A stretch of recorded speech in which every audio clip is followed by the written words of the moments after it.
Ok, buenos días, espero que se encuentren bien. Un gusto nuevamente verlos por acá. Y hoy vamos a presentar, bueno, mis colegas, Cristina va a presentar un libro que tiene como título, bueno, es una traducción, no estoy seguro si es la correcta, pero para mantener el tema del idioma español, India de la América Latina, la extensión del Estado y crecimiento impulsado por la demanda. Perfecto. Entonces, voy a hacer como la traducción más cercana a los conceptos. Bueno, y contarles que este es un libro que estudia la historia económica de la India y también aborda algunos caminos o patrones, ¿cierto?, de desarrollo que han venido desarrollando, ¿cierto?, estableciendo bueno, este país desde una perspectiva de América Latina. Eso yo creo que es algo súper como novedoso, no es tan común, ¿cierto?, que se pueda hacer esta caracterización del caso de India desde la literatura y desde la visión de los colegas de nuestra región. En general, existen estos trabajos desde Occidente, principalmente en Estados Unidos o Europa, que se ha hecho este ejercicio de analizar, ¿cierto?, a los actores asiáticos, ahí que se ha todo el debate de hasta qué punto el globalismo construye ciertas realidades, ¿no? Así que bueno, es la idea un poco que el colega acá nos presente su resumen, ¿cierto?, libro, algunos aspectos que le ponen énfasis y que en base a eso podamos luego generar una discusión. Realmente que las personas que estén de manera presencial, pero también las que estén conectadas puedan bueno, plantear sus preguntas, sus comentarios, sería súper positivo. Bueno, sin duda este es un trabajo que va a contribuir, ¿cierto?, en el corto, mediano y hoy día también, sobre todo en el largo plazo, en la agenda de investigación desde los colegas de América Latina hacia este caso y obviamente también al fortalecimiento del diálogo más allá de la academia. Yo creo que este tipo de trabajos nos dejan, ¿cierto?, la puerta abierta para generar una conversación con el otro sur global, que nosotros siempre como que muy autorreferente pensamos en el sur global solamente como con nuestra propia mirada, ¿cierto? Y bueno, en esa también se encuentran, ¿cierto?, otras perspectivas que serían buenas como de cambiar, debatir, etc. Bueno, paso brevemente a presentar al colega. El autor del libro es Manuel Gonzalo. Él es graduado en Economía en la Universidad de Buenos Aires, una maestría también en Economía y Desarrollo Industrial de la Universidad Nacional de Sarmiento, y tiene un grado doctor en Economía en la Universidad Federal de Río de Janeiro, en Brasil. Él es profesor adjunto de la licenciatura en Economía del Desarrollo de la Universidad Nacional de Quilmes. También es profesor asociado de la Facultad de Economía de la Universidad Nacional de Chile y coordinador del grupo de trabajo de Asia Meridional del CARI, el Consejo Argentino para las Relaciones Internacionales. También dentro de su trayectoria bueno, ha tenido ciertas experiencias en terreno en la India, ha sido investigador visitante del prestigioso Centro de Estudios del Desarrollo de la Universidad de la Universidad de Nehru, podemos decir, más fácil, ¿cierto? Y bueno, es una universidad que nosotros también vamos a visitar prontamente en octubre, es una de las principales universidades federales. Así que bueno, me detengo acá y le dejo el paso acá al colega para que pueda presentar el libro. Bueno, muchas gracias nuevamente y también a las personas que tuvieron la participación del colega. Bueno, muchas gracias. Para mí es un gusto, un placer, un honor estar acá. Bueno, sé lo prestigioso que es la Universidad de Chile y bueno, el instituto, lo que están trabajando, así que muy contento. Quiero agradecer, bueno, a Diego, Fernando, a todos por la posibilidad. Como se comentaba, no es un problema que está acá la presentación. El libro es, bueno, está en inglés, pero voy a hablar en español, sí, hacemos un mix. Es básicamente el resultado, un producto de mi tesis de doctorado. Después de la tesis, hubo un trabajo de un poquito de un año y medio más para la publicación del libro con Routledge. el objetivo un poco cuando estaba también haciendo la tesis y demás, que discutíamos con mis orientadores, era bueno, presentar digamos, una visión amplia del desarrollo económico de India. Y después empezó a aparecer esta idea desde América Latina. ¿Por qué digo esto? Porque como, digamos, un gran desafío es tratar de entender un poco India, ¿sí? Sin ponerle, por así decirlo, sin forzar nuestros lentes latinoamericanos. Entonces, un primer esfuerzo fue tratar de contar y leer autores indios y tratar de entender qué era lo que iba a tratar de discutir. Y después vino como una segunda etapa de decir, bueno, cómo mezclamos esto con autores latinoamericanos. Eso en términos metodológicos. Lo que se presenta en el libro, en la tesis, es una especie de historia de largo plazo de la India, con mucha revisión de autores indios. Y bueno, después estuve allá en India con un trabajo de campo de aproximadamente 4 meses en distintas instituciones de la India. En la lectura que hago digamos, de la India le doy bastante relevancia a aspectos geográficos, geopolíticos, tecnológicos, financieros e institucionales propios del subcontinente indio. Y obviamente, como recién se mencionaba, la idea obviamente es profundizar el diálogo. Digamos, la verdad es que hay bastantes pocos trabajos sobre India de autores latinoamericanos, y obviamente es continuar con este diálogo y con este objeto de estudio. ¿Sí? Bueno, este es el libro. Básicamente el libro tiene, este es como un resumen del índice, tiene tres partes principales. Una primera parte en donde se presenta, por así decirlo, el objeto básicamente es el Océano Índico, ¿sí? El Océano Índico y el subcontinente indio. Entonces, en esa primera parte que lleva el título, que es el primer título digamos, del libro, es la de periferización, se presenta las relaciones productivas, por así decirlo, que existían en el Océano Índico mucho antes de la llegada de Vasco da Gama. O sea, se presenta al Océano Índico y al subcontinente indio como un centro, ¿sí? Ahora después voy a mostrarles algunos números, pero hacia 1700 India y China representaban digamos, aproximadamente el 50% del producto manufacturero global. Entonces, bueno, eso muy ligado a la cantidad de población, ¿sí? Que existían en estos territorios. Y un poco la hipótesis así más general es que estos espacios pasan, de manera el debate de la gran divergencia, ¿no? Que pasan de ser un centro hasta básicamente el siglo XIX, inicio del siglo XIX, y el siglo XIX, el siglo XX, ascenso europeo, y en este siglo estamos teniendo un reascenso asiático. ¿Sí? Entonces, en ese reascenso asiático, que todos lo que más miramos es China, y es real, digamos, China como el principal eje dinámico. Bueno, India es otro espacio muy importante en esta discusión. Pero bueno, volviendo acá a las tres partes, en esta primera parte un poco se hace una presentación geográfica y también demográfica de la región, ¿sí? Cuando digo la región, digo el Océano Índico y el subcontinente indio, y se trabaja un poco el periodo, vamos a decirlo, colonial, ¿sí? O el periodo de desindustrialización, en clave centro-periferia, ¿sí? O sea, cómo esta zona pasó de ser un centro regional a ser una periferia global, o sea, una periferia de la corona británica.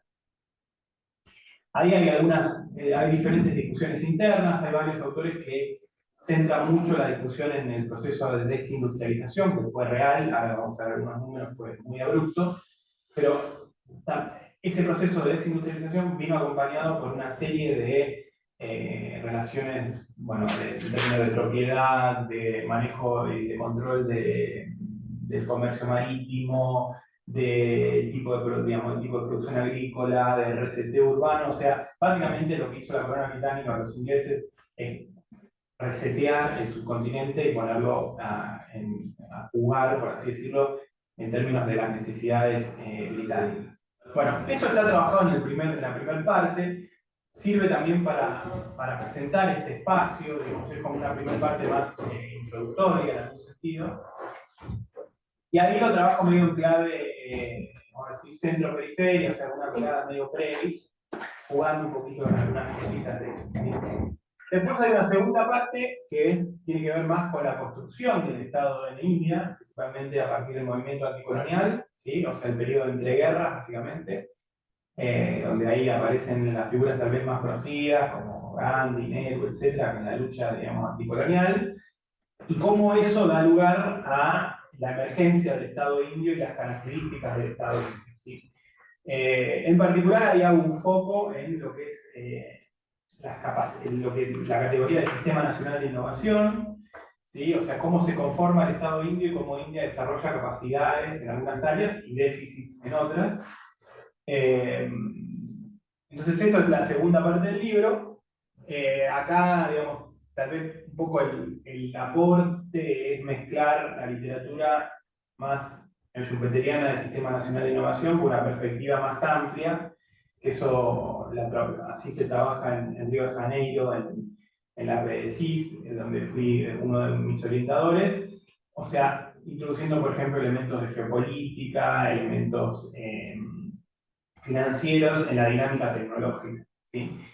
Y la tercera parte, lo que intenta hacer es, ya es básicamente a partir de la década del 90, es dar presentar la relevancia geopolítica del Océano Índico hoy, que hoy está teniendo cada vez más relevancia el Océano Índico, principalmente en el marco de la competencia entre Estados Unidos y China. ¿Sí? Aramui estuvo recientemente en Estados Unidos y en Francia y fue recibido por Biden, por Macron, digamos, para las potencias atlantistas, India hoy es un jugador clave. Entonces se presenta un poco el panorama geopolítico y se introduce una visión de crecimiento, o sea, se intenta explicar el crecimiento, que la mayor parte de las versiones que tenemos es, bueno, el rol de las exportaciones de servicio, ¿no? Como lo que uno conoce es, bueno, el vínculo con el Silicon Valley, que eso es real, se le da un lugar, pero también se presentan distintas dinámicas internas a la India, principalmente ligadas a procesos de urbanización, gasto en infraestructura energética, transporte, que por lo general en la narrativa más tradicional, ortodoxa, no están presentados y que, a mi modo de ver, explican buena parte de la dinámica de crecimiento de la India hoy. ¿Sí? O sea, factores mucho más internos que relacionados con una geopolítica que, vamos a decir, financia bastante el sector externo de la India, bueno, permiten tener tasa de crecimiento. India está creciendo en las últimas 3 décadas 6,5 puntos interanuales, es muchísimo en términos de crecimiento. Entonces, bueno, esas son las 3 partes del libro. En una visión así de largo plazo, permiten dar o sea, la contribución sería para un lector latinoamericano tener una idea, digamos, de la historia económica de la India y presentar algunos abordajes también, principalmente ligados al estructuralismo y otros autores, para hacer un diálogo, digamos, como se decía, con autores hindúes. Bueno, este es un poco el marco general de aproximación, ¿sí? Principalmente el método histórico-estructural, ¿sí? Que tiene Furtado, y otro autor brasileño que a mí me gusta mucho, que es más marxista, pero digamos, se puede ubicar dentro de una línea de histórico-estructural, que es Caio Prado, pero es presentar así, digamos, abordajes bien de largo plazo. Después, bueno, la idea del centro-periferia de Previs y una categoría, la categoría de heterogeneidad estructural de Aníbal Pinto, que parece casi pensada para la India en algún sentido. Eso es como un primer bloque.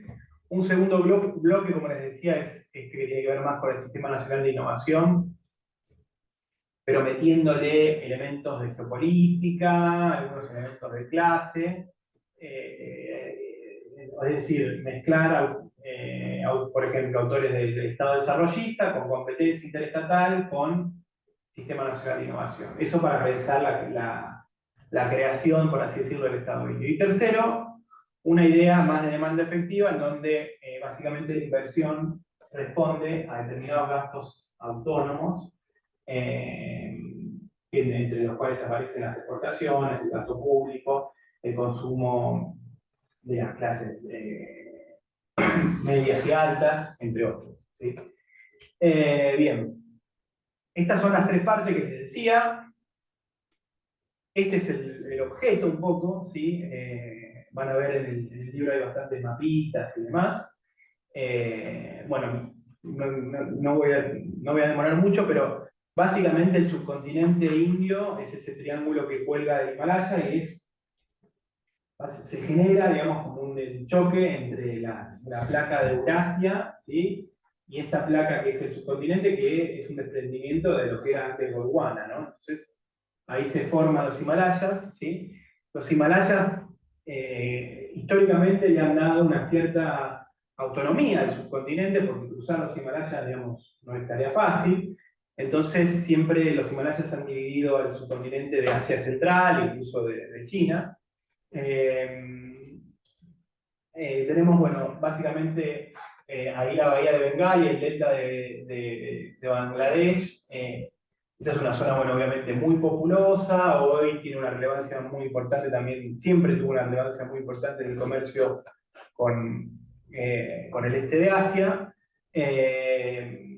Bueno, y toda la región también de la frontera con Pakistán, Afganistán, que es una zona, ahora vamos a ver un poquito más, pero es una zona, por así decirlo, caliente del subcontinente, ¿sí? Y el subcontinente y el Océano Índico, que por ejemplo, por el estrecho de Malaca, por acá, pasan el 70% de las importaciones de petróleo de China. Entonces, tener presencia en el subcontinente, en el Océano Índico, es muy relevante hoy tanto para China como para otros países. Aquí tenemos, por ejemplo, la isla Diego García, que ahí hay bases militares de UK y de los Estados Unidos. Eso es una herencia que quedó colonial, digamos, y digamos, esa base es importante para cualquier operación, bueno, tanto en el Índico como en los países árabes, ¿sí? Esa base está operada mitad digamos, está compartida entre los Estados Unidos y el Reino Unido. Bueno, esas son algunas cosas, se podría hablar bastante más, pero voy a avanzar. Como les decía, digamos, este espacio, ¿sí?, del Océano Índico, muy regulado por el viento monzón, ¿sí? El viento monzón regula la agricultura de la India, regula las posibilidades de navegación en el Índico, ¿sí? Históricamente, y cuando digo históricamente estoy diciendo siglo XIV, siglo XV, tenía relaciones de comercio muy desarrolladas, principalmente centradas en productos textiles, pero no solo, también esclavos, y, bueno, distintos productos que incluso venían de China y demás, pero con África, China, países árabes, incluso por tierra llegaban hasta Europa. Entonces, si uno mira algunas cifras que creo que van a aparecer acá, vemos que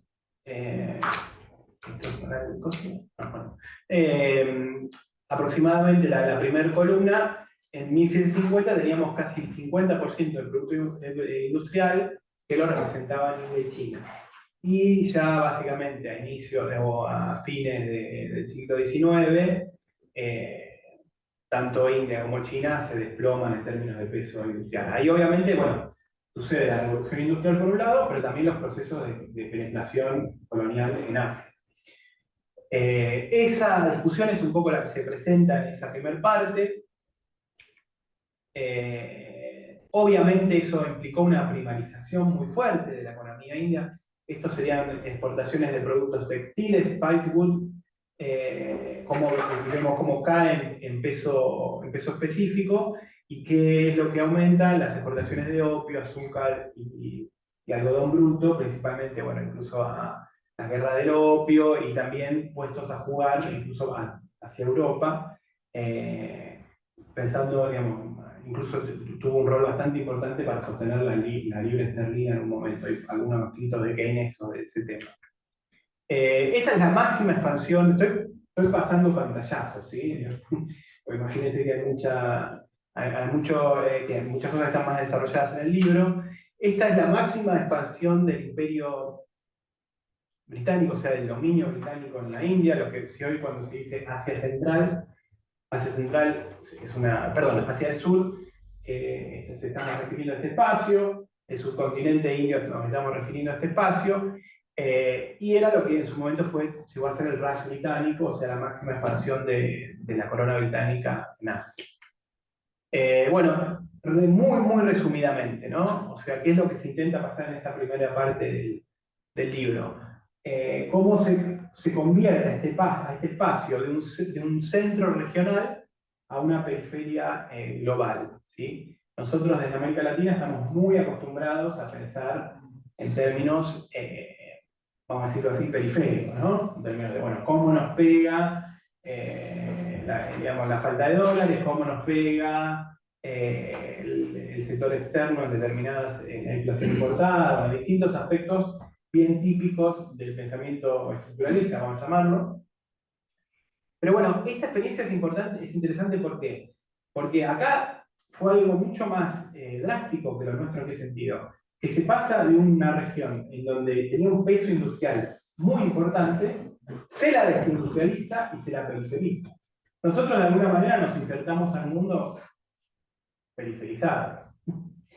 Acá fue algo mucho más fuerte, ¿sí? O sea, se pasa de un centro manufacturero, que a muchos autores, eso es una discusión, pero en distintos siglos lo ponen incluso en términos de desarrollo de división del trabajo, etcétera, casi a nivel de Europa, a una de las zonas más pobres del mundo, ¿sí? Y en ese sentido, bueno, ¿qué cosas jugaron en eso, ¿no? Y bueno, jugaron mecanismos de precio y de no precio, o sea, violentos y no violentos, vamos a ponerlo de alguna manera.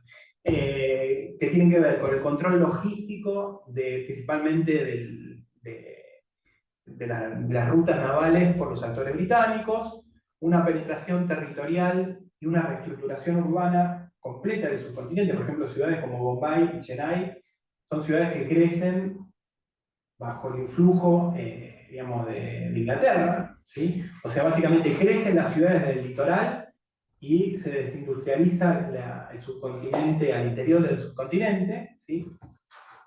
Un cambio estructural, diríamos hoy, regresivo, obviamente, en términos de pasar de ser un productor textil. Cuando digo un productor textil, digo que cuando llega la Compañía Británica de las Indias Orientales a la India, lo que hacían principalmente los gerentes de la compañía británica, Clyde, era exportarle productos textiles a Europa. Uno, incluso forzando un poco la barra, puede pensar que la revolución industrial fue un proceso de sustitución de importaciones de textiles indios.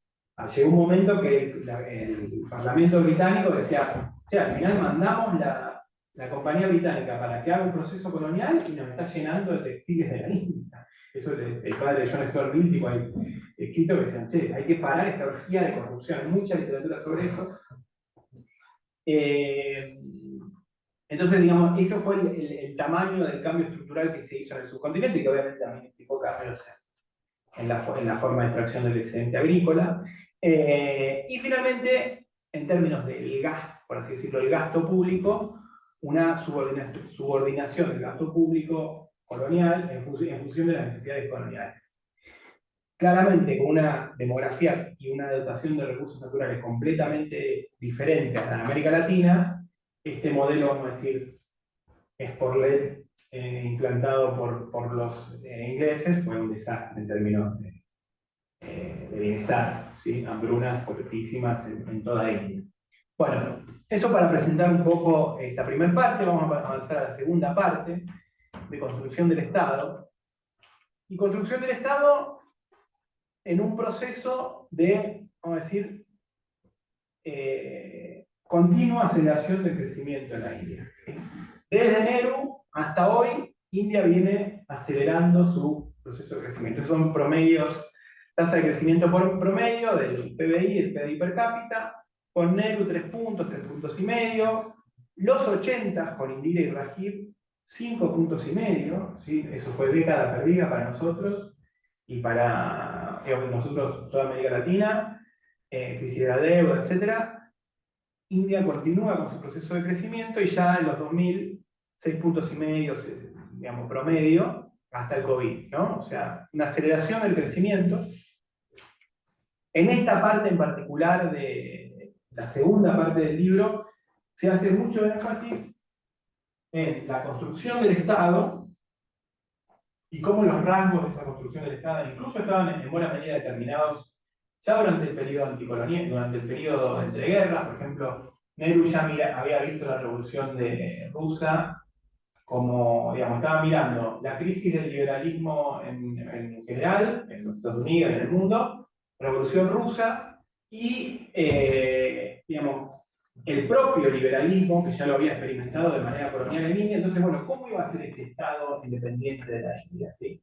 Entonces, básicamente ya un poco, incluso en el periodo de entreguerras, la compra pública fue muy relevante para la acumulación originaria del grupo Tata. El grupo Tata era un grupo textil, que digamos, el grupo Tata es muy bueno, lo conocemos acá, está instalado acá. El grupo Tata era un grupo textil, y uno de los Tata llevaba, por ejemplo, las carpetas para desarrollar la industria siderúrgica a los ingleses. Le decían que no, hasta que con la Primera y la Segunda Guerra los ingleses necesitaban fabricar armas en su continente, y ahí se empieza a desarrollar la industria siderúrgica en la India, y la compra pública en ese periodo aparece como un elemento muy relevante.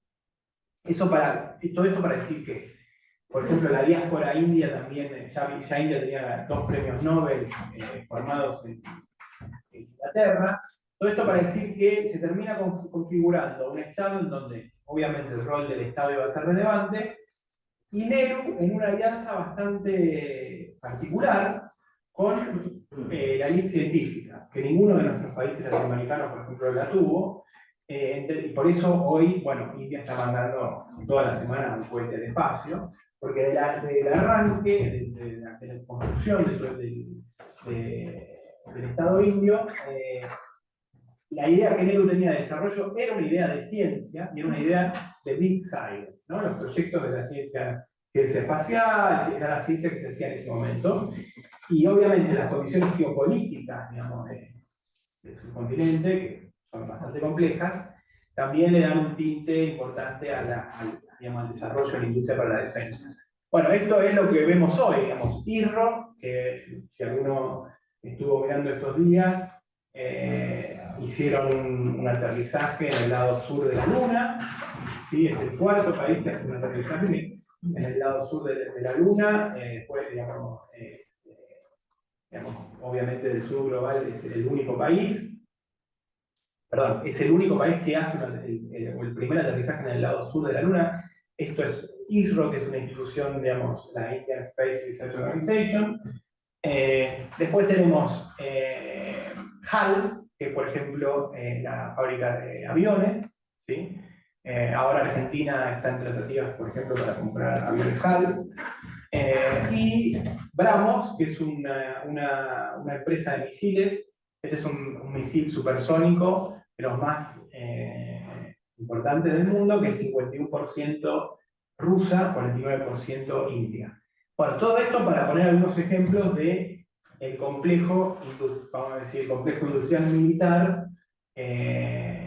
desarrollado por India, en buena medida configurado por sus condiciones geopolíticas, y también por esta, digamos, vamos a decir, esta relación muy intrínseca entre la élite científica y la élite política. Bueno, hay muchas cosas más ahí desarrolladas en este capítulo, en relación a, bueno, la restricción externa, las distintas crisis y shocks que afectaron a la India, y cómo se tuvieron que desarrollar, hacer esfuerzos tecnológicos, pero bueno, no voy a alcanzar a desarrollar todo esto acá. Esto era un poco lo que les venía contando, digamos, está el periodo principalmente de construcción de emergencia y construcción del Estado inicial con Nehru, después los 60 y los 70 con distintos shocks que tuvo India, crisis de petróleo, independencia de Bangladesh, sequías muy fuertes, ¿no? Que enfrentó principalmente Indira Gandhi. Los 80 en un proceso interesante, porque los 80 ellos liberalizan un poco, aumentan el gasto y aumentan la deuda. Entonces hacen como un mix medio ortodoxo y heterodoxo, como un mix de políticas que les termina dando crecimiento. Y bueno, y algunas comparaciones con América Latina, el rol del Estado en ambos casos, digamos, importante, la construcción de, básicamente, el proceso de industrialización, un proceso de industrialización muy mirando hacia adentro, con marginación, ¿sí? Con marginación, segmentos de la sociedad que no están incluidos, y algunas diferencias, un proceso en donde las empresas públicas tienen un rol muy importante en India, y mucho más basado en ciencia, con un abordaje, diríamos desde hoy, bastante lineal, es decir, bueno, poner plata en universidades y en institutos de ciencia para que eso llegue después a hacer un producto o a la estructura productiva, eso tiene algunos problemas, ¿sí? Es decir, los problemas básicamente de la transferencia tecnológica siguen siendo un tema para India hoy. En los 80 como una década clave en la comparación entre una región y otra, y llegar a los 80 con un proceso de crecimiento con una economía cerrada, con baja deuda externa y con baja FDI, o sea, inversión extranjera directa, que le permitió, tanto en los 80 como en los 90, como hoy, gradualmente ir abriendo y vendiendo activos. ¿Sí? Hoy, digamos, aún hoy, India, por ejemplo, vende empresas públicas, o una parte de empresas públicas para financiar si quiere financiar alguna cuestión, etc. Todo eso, digamos, gracias a llegar a los 80, una economía muy cerrada y muy poco controlada, a diferencia de nuestras economías. Y la paradoja esta de Moon and the Ghetto, ¿sí? Es decir, bueno, se llega a la Luna, ¿no? Un desarrollo espacial fuertísimo, y hay un tercio de la población que no tiene agua potable, ¿no? Entonces, esos son el tema de los desafíos de India hoy. Y finalmente ya más la última parte, que es una parte más, vamos a decir, más de crecimiento económico, que se intenta explicar, bueno, básicamente por qué crece India entre los 90 y el 2015 en este caso. Y ahí se le da una narrativa en donde el consumo privado fue muy relevante, la inversión pública y privada también fue relevante, y las exportaciones. ¿Sí? ¿Y cómo se cuenta esta historia? Bueno, las clases y castas medias y altas, con su consumo autónomo, que son las que acceden a crédito y a financiamiento internacional, en la inversión del gobierno y privada en infraestructura, en construcción y en real estate. ¿Sí? El desarrollo de real estate es fuertísimo en la India, principalmente ligado a la energía y a la urbanización. Esto es lo que tiene que ver con consumo e inversión público-privada. Luego, lo más conocido, el rol de las exportaciones, ¿sí? Principalmente motorizado por la diáspora que tiene la India en los Estados Unidos y la complementación de capacidades, horaria, lengua, etcétera, entre la India y el Silicon Valley, básicamente. Y pese a las reformas y demás, el peso del gobierno en el producto, si bien tiene distintos vaivenes, después de 25 años de aplicar la liberalización, no cayó. Entonces, hay vaivenes, pero sigue teniendo un mínimo, y cada vez que enfrenta una crisis, 2008, COVID, gasto más en política anticíclica. Bueno, esta es un poco la relevancia del Océano Índico hoy. Acá hay muchas cosas en juego hoy, ¿sí? Hoy. Esta es la isla que les decía, acá hay, digamos, hay avanzada de parte de China, hay ataques piratas, o sea, hoy la categoría que hoy discute los Estados Unidos es la del Indo-Pacífico, ¿no? Eso cambia la narrativa de la franja, la ruta de la seda, a hablar del Indo-Pacífico, y obviamente India en el Indo-Pacífico tiene un rol central. Japón, digamos, bueno, ahora vamos en distintas asociaciones, bueno, estos son algunos de los grafiquitos que hay en el libro. La discusión del Indo-Pacífico es la discusión de hoy, y ver qué rol termina jugando India en este espectro, ¿no? Digamos, de una constelación de socios de los Estados Unidos con Corea, Japón, Australia. Ver si India ocuparía un lugar muy importante para los Estados Unidos en la región. Hay que ver, ¿no? Esta es la tasa de crecimiento. Bueno, no los voy a aburrir tanto con cosas más técnicas. Esto es lo que recién les contaba de cómo explicamos el crecimiento desde una lógica interna, ¿sí? El boom de crédito se pasa de 20% al 50% del producto en términos de crédito. Salarios no a una tasa china, pero, y si bien con un mercado de trabajo muy informal, el 50-60% del mercado de trabajo es informal, de a poco crece. Gasto en infraestructura, casi 8 puntos de gasto en infraestructura público y privado, principalmente enfocado en energía y transporte. Esto es lo que les decía, fíjense, real estate pasa de 10 puntos a 26 puntos de inversión, o sea, mucha inversión en real estate y en construcción, ¿sí? ¿Y qué cae? Cae el peso de la agricultura. Esto es la famosa, ¿no? El pasaje de la agricultura, que era agricultura, industria, servicio, bueno, parecería ser en India el caso de saltearse esa etapa, no hay una discusión ahí. Lo que sí es cierto es que la industria está estancada en términos de peso en el producto. Esto es muy interesante. Esto es el tipo de construcción de casas en India, ¿sí? Las cuchas son de adobe, vamos a decir, de barro, ¿sí? Y las pucas son de ladrillos y cementos. Ladrillo y cemento y conexión eléctrica. Lo que está viendo es un cambio estructural en el tipo de construcción. O sea, se pasa de casas de barro a casas de ladrillo, cemento y conexión a electricidad. Eso imagínenlo sobre 1.300 millones de personas. La demanda de acero, la demanda de cemento, la demanda de ladrillo. Fuertísimo. Electrificación, ¿sí? Crecimiento fuerte de la electrificación. Esto es lo que les decía del gasto. Cuando hay una baja, una crisis, y ¡pum!, le pegan el saltito, bastante anticíclico. Y esto es lo más conocido, tal vez para destacar, además del sector software, las remesas. Las remesas, hay años que llegan a ser 3,5 puntos del producto, eso es un montón, ¿sí? Un montón. Bueno, este es el crecimiento de las exportaciones. De esas exportaciones, 1/3 son principalmente exportaciones de servicios, ¿sí? Es muy importante. Remesas, 3 puntos, 4, hay años que son 4 puntos, eso es también muy importante.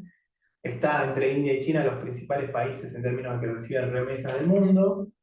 Bueno, muy anclado en el Silicon Valley, con buena parte de los gerentes de las tecnológicas que son indoamericanos o indios. Entonces, el sector externo, un poco cómo se ordena de la India.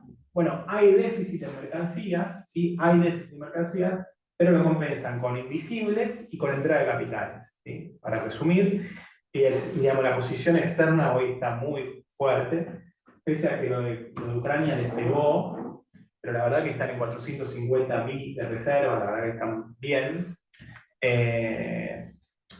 Esto lo cual quiere decir que, bueno, el tema de energía es central, digamos, un poco más de un tercio, de las 5 tiene que ver con energía. Y dicho todo esto, si bien yo hice más foco en el proceso de crecimiento y en algunas cuestiones, no podemos olvidar, y en el libro hay todo un capítulo, sobre los rasgos de heterogeneidad estructural que tiene India en términos de distribución del ingreso, desigualdades de género, regionales, climáticas, étnicas.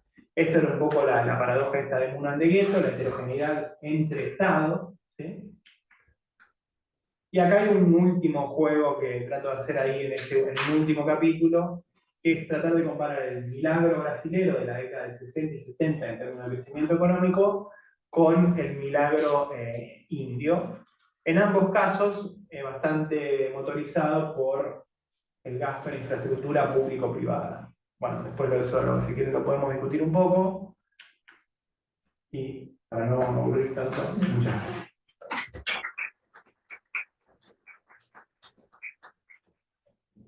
Gracias, profesor, por la interesante presentación. Y ahora podemos abrir el espacio para comentarios, preguntas. Yo tengo un par de preguntas.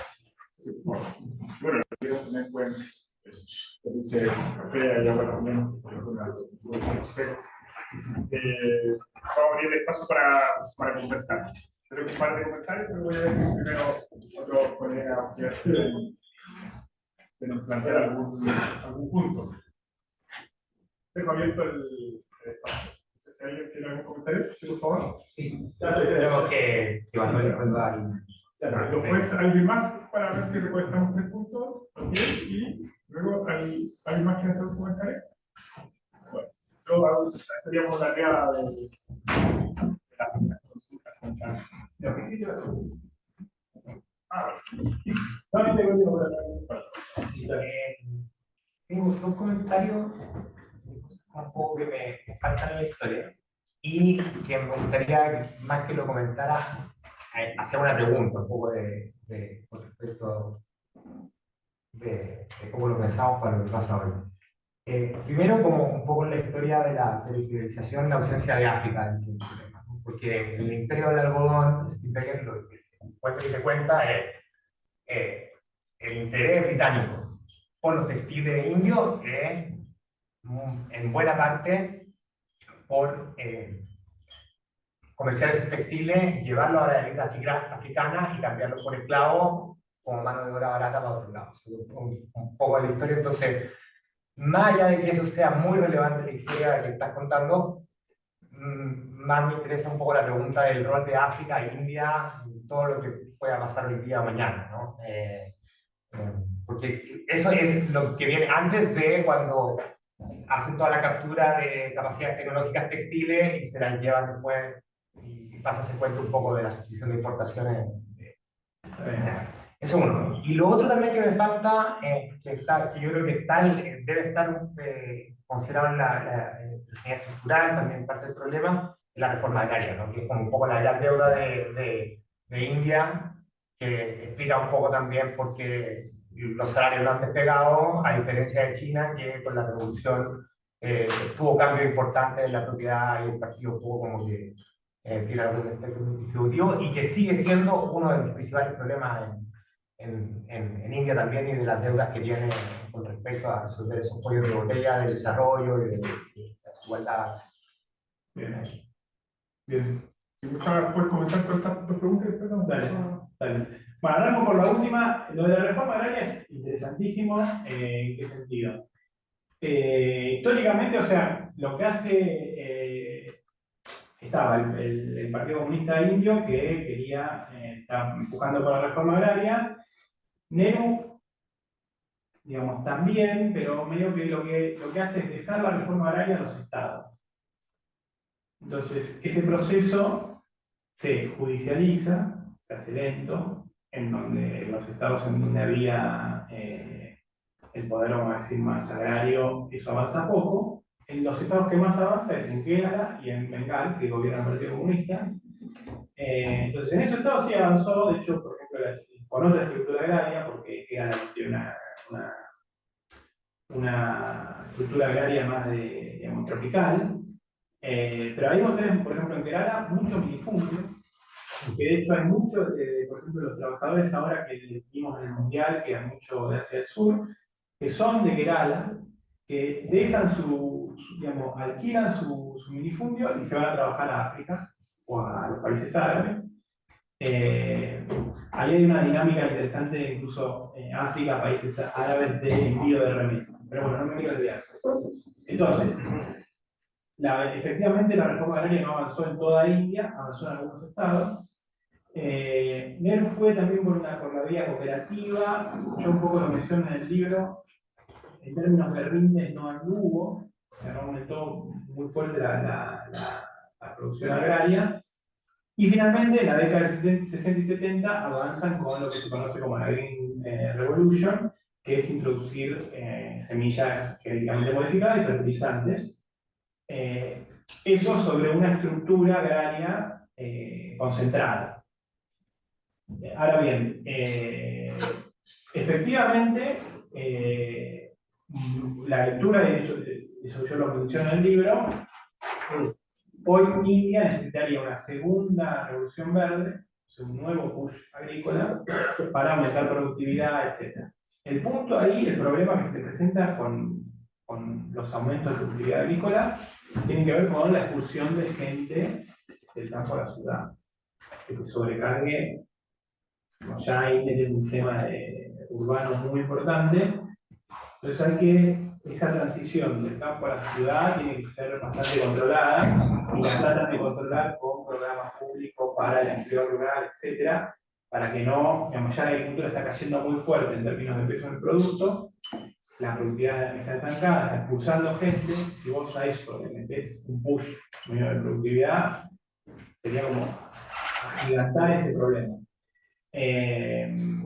Ahora, que es, digamos, y buena parte de los marxistas, digamos, Barnay y todo eso, digamos, trabajan mucho sobre ese tema, digamos, el tema de cómo aumentar la productividad agrícola sin, digamos, sin expulsar gente es como uno de los grandes dilemas, me parece, para el día de hoy. No sé si respondí, pero bueno, eso es sobre eso. Y después, la dinámica con África, ahí hay también bastante literatura, en particular en la costa, digamos, lo que sería la costa oeste, ¿no? De, digamos, las relaciones entre la costa oeste del subcontinente con África. Sí, era importante, obviamente, los textiles, el comercio de esclavos, también el comercio con China, porque los ingleses empiezan. Los ingleses de arranque lo que hacen es triangular todo. Entonces triangulan también contra porcelanas chinas, ¿sí? Empiezan a triangular ahí. Bueno, antes en verdad no eran los ingleses, digamos, primero fueron los portugueses, después los holandeses, bla, bla. Los ingleses son los que terminan de armar la red. Eso fue una dinámica importante. Yo la verdad es que la que más miré fue la relación con Europa. O sea, la relación con Europa, porque, ¿en qué sentido? Porque a Inglaterra le permite, incluso por momentos, sostener la libra esterlina, o sea, fue importante el subcontinente para India en ese sentido, y por esta cuestión que a mí me pareció muy interesante de entender digamos, la revolución industrial como un proceso de sustitución de importaciones indias. Digamos, podría haber tenido más espacio lo de África, sí, pero bueno. Y ahora, hoy, efectivamente, digamos, África está como, es uno de los, África, digamos, África y los países árabes, principalmente por minerales y combustibles, son dos temas centrales para India. Principalmente como los países árabes por la cuestión energética, o sea, como decía, tipo, un poco más de un tercio de las inputs tienen que ver con energía, pero minerales también, muy importante para la India, y ahí entra también África. Y después la serie de corredores que pueden ir para entrar ahí como distintos proyectos para, digamos, hacer comerciar con Europa, ¿no? Entonces eso también tiene relevancia. No sé.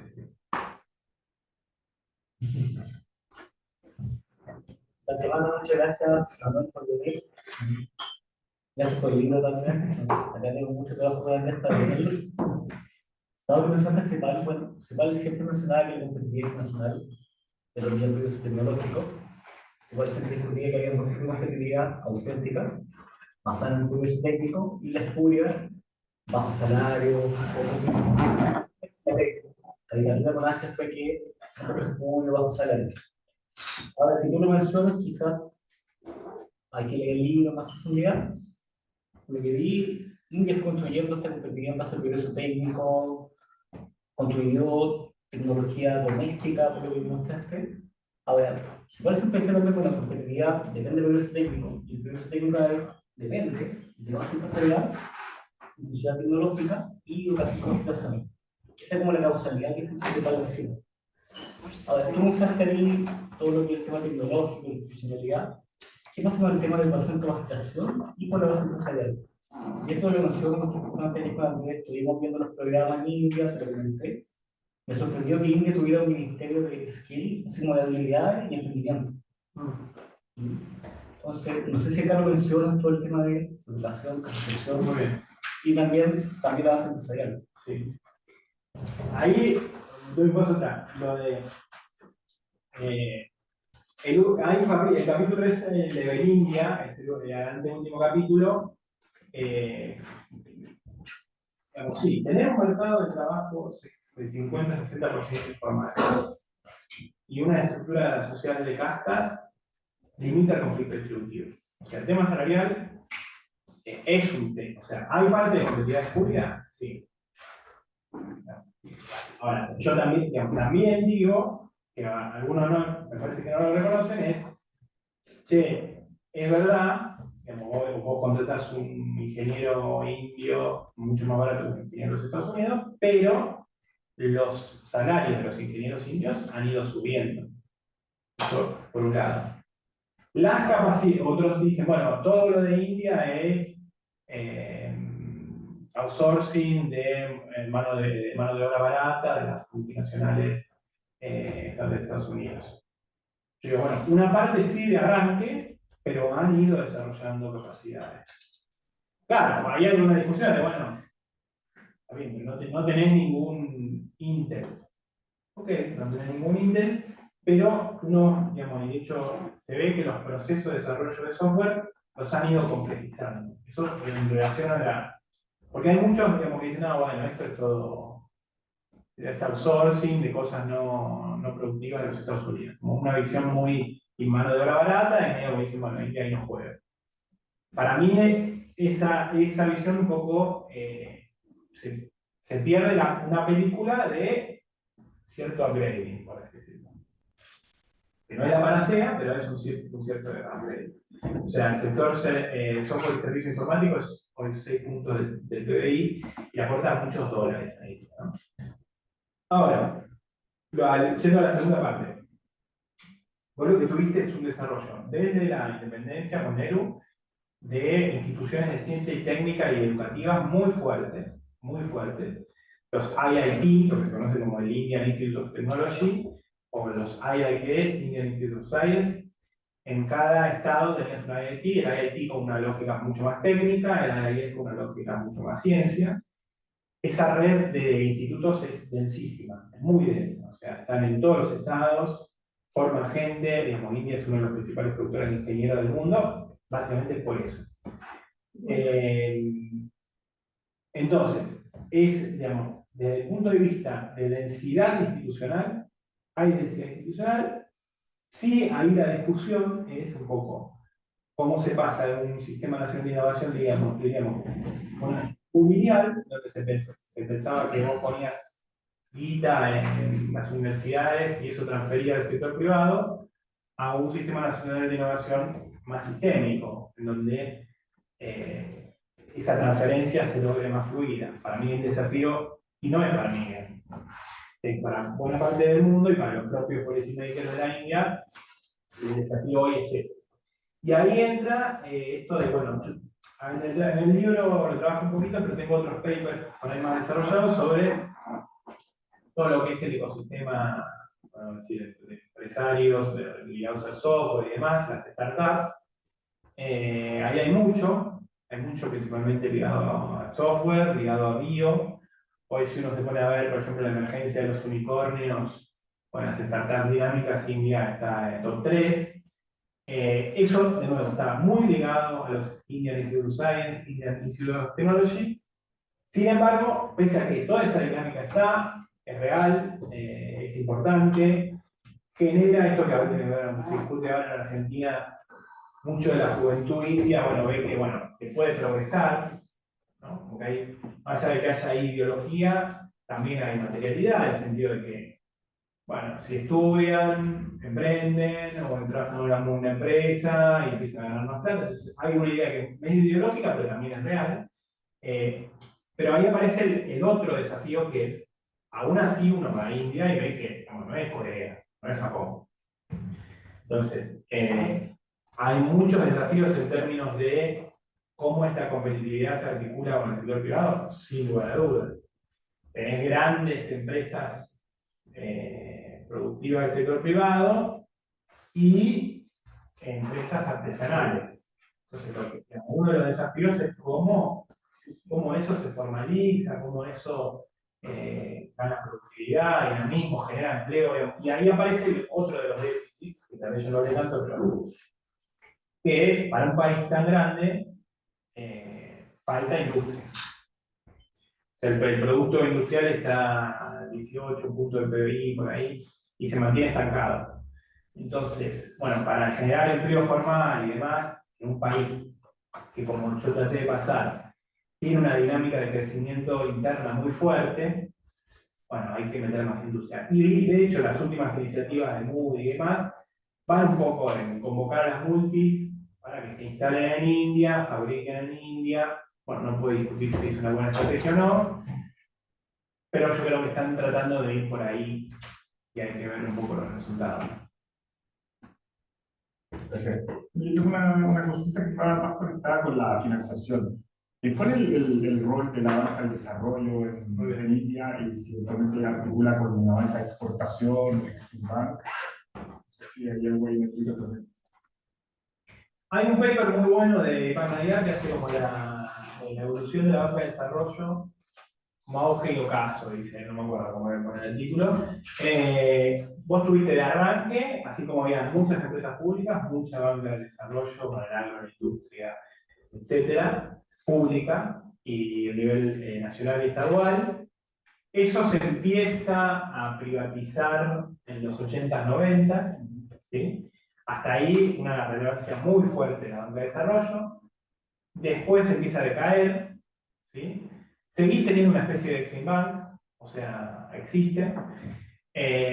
Y es un punto que yo tendría que desarrollar un poco más, es ver hoy cuáles son finalmente los mecanismos públicos que tienen de financiamiento al sector privado. Lo que sí está en el libro un poco desarrollado es el tema de el financiamiento lo que se conoce como las PPP, las parcerías público-privadas, y de ahí todo ese andamiaje institucional, por más que después termina entrando en las cuentas nacionales como inversión privada, lo hace el Estado. Bueno, arma los fideicomisos, entonces, yo creo que termina jugando, sigue jugando un rol importante, pero no con la figura que tenía antes de la banca de desarrollo. Sin embargo, seguís teniendo algunos bancos públicos, principalmente a nivel regional, muy importantes. Y también, por ejemplo, bueno, en esto de las startups ahora se han venido con un fondo público, o sea, tienen intervenciones interesantes, no a nivel que existía en los 60.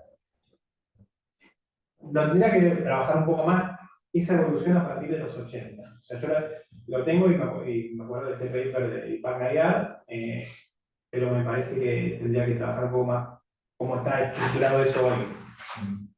Es muy interesante. Bueno, no sé si hay alguna última consulta, comentario. Y me queda un poco la duda, sobre todo cuando mostraste el mapa de cómo se podía solapar la estrategia de los Estados Unidos con el Belt and Road de China. Sí. Estamos viendo cómo estas dos grandes potencias de Asia, India y China, se están articulando regionalmente para más que nada, asegurar su subsistencia. ¿Cómo caben los otros países del sur que no son africanos ni asiáticos en estas estrategias de dominio geopolítico, geoeconómico de los mares? ¿De qué manera puede, por ejemplo, Chile, siendo una gran costa del Pacífico, engage con este tipo de estrategias y qué podría interesar a la India de Chile? Está bien. Bueno, sí, en un punto estamos lejos, ¿no? Ahí, alguna vez que, bueno, suerte o mala suerte geográfica. Hoy nos tocó, en esta, tenemos suerte por ahí de no sufrir, bueno, no sé, tantos ataques terroristas o ese tipo de cosas, pero es cierto que estamos un poco lejos de lo que está haciendo el centro del mundo. Y eso es físico. O sea, mira un mapa y bueno, la distancia entre Buenos Aires. Ustedes tienen la costa del Pacífico, eso es interesante. Ahí, bueno, lo que digamos, ¿qué puede interesar? Claramente puede interesar todo lo que es minerales. ¿Sí? Claramente, digamos, también, digamos, si este crecimiento que está teniendo Asia, India, China sigue, bueno, el tema de alimentos sigue y va a seguir creciendo. O sea, pues yo creo que hay posibilidades comerciales, sí, ahora. De ahí a. Obviamente no vamos a jugar el juego que está jugando Estados Unidos. De ahí para jugar ese juego hay que tener poder militar más fuerte. Entonces, dentro de alguna estrategia del Indo-Pacífico, bueno, depende cómo Chile se termine, digamos, ahí alineándose, digamos, que podría entrar vía el Indo-Pacífico.